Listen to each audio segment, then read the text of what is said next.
കോൺഗ്രസ് നേതാവ് ശ്രീനാദേവി കുഞ്ഞമ്മയുടെ പരാതിയിൽ ഒളിവിൽ പോയിരുന്ന യൂട്യൂബർ രാജൻ ജോസഫ് പോലീസ് കസ്റ്റഡിയിലായി. അടൂർ പോലീസ് എറണാകുളത്ത് നിന്നാണ് രാജനെ പിടികൂടിയത്.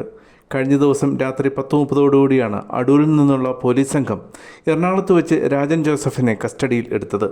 മുമ്പ് പലതവണ രാജൻ തൻ്റെ വീഡിയോയിലൂടെ തന്നെ അപകീർത്തികരമായ രീതിയിൽ മോശം പരാമർശങ്ങൾ നടത്തിയത് ചൂണ്ടിക്കാട്ടി ശ്രീനാദേവി കുഞ്ഞമ്മ നേരത്തെ LDF സർക്കാരിൻ്റെ കാലത്ത് പരാതി കൊടുത്തിരുന്നു.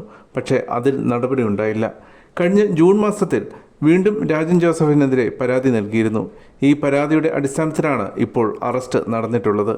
രാജൻ ജോസഫിൻ്റെ അറസ്റ്റിനെ തുടർന്ന് ശ്രീനാദേവി കുഞ്ഞമ്മ രാജനെ അടൂർ സ്റ്റേഷനിലെത്തി കണ്ടതിനെക്കുറിച്ച് ഫേസ്ബുക്കിൽ ഇങ്ങനെ കുറിച്ചു.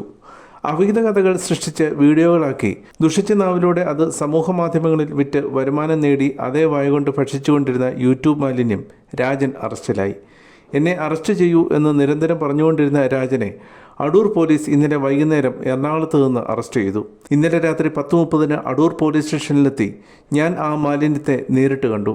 ക്ലോസറ്റ് സൗകര്യം ഉള്ള ലോക്കപ്പ് മുറിയിൽ സമാനമായ വായോടുകൂടി ജീവിക്കുന്ന ടിയാൾ നിലത്ത് ഇരിപ്പുണ്ടായിരുന്നു. 2 വാക്കുകൾ സംസാരിച്ചു. പരിചയപ്പെട്ടു. ഞാൻ തിരികെ പോന്നു. ഇന്നലെ ലോക്കപ്പിൽ നിലത്ത് കിടന്ന് ഉറങ്ങിയെന്നറിയുന്നു. ഉറക്കം സുഖമായിരുന്നു എന്ന് ഉറപ്പാക്കിയിരുന്നു. അടൂരിൽ എന്ത് സുഖക്കുറവുണ്ടെങ്കിലും പരിഹരിക്കും. പത്തനംതിട്ട ബോർഡർ കടന്നാൽ രാജൻ്റെ സുഖകരമായ അക്കോമഡേഷൻ ഞങ്ങൾ ഉറപ്പാക്കുന്നതായിരിക്കും എന്നും ശ്രീനാദേവി ഫേസ്ബുക്കിൽ കുറിച്ചു.